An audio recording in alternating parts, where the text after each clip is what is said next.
ఇవాళ పెళ్లి జరగాల్సిండగా నిన్న మరో యువతిని పెళ్లి చేసుకున్నాడు సాఫ్ట్వేర్ ఇంజనీర్. దీంతో పీటల మీద పెళ్లి ఆగిపోయింది. కరీంనగర్ జిల్లా హుజూరాబాద్ మండలం రంగాపూర్ గ్రామానికి చెందిన సాఫ్ట్వేర్ ఇంజనీర్ కుంటా మధుకర్ రెడ్డికి కాట్రపల్లి యువతికి నిశ్చితార్థం జరిగింది. 40 లక్షల రూపాయల విలువ చేసే అరెకరం భూమి, 10 తులాల బంగారం, 6 లక్షల నగదు ఇచ్చేందుకు వధువు తల్లిదండ్రులు సిద్ధపడ్డారు.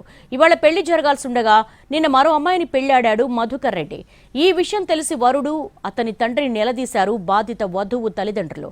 తమ కూతురితో నిశ్చితార్థం చేసుకున్నాక మరో యువతిని పెళ్లి చేసుకున్నాడని మధుకర్ రెడ్డిపై పోలీస్ స్టేషన్లో ఫిర్యాదు చేశారు కాట్రపల్లికి చెందినటువంటి బాధిత వధువు తల్లిదండ్రులు.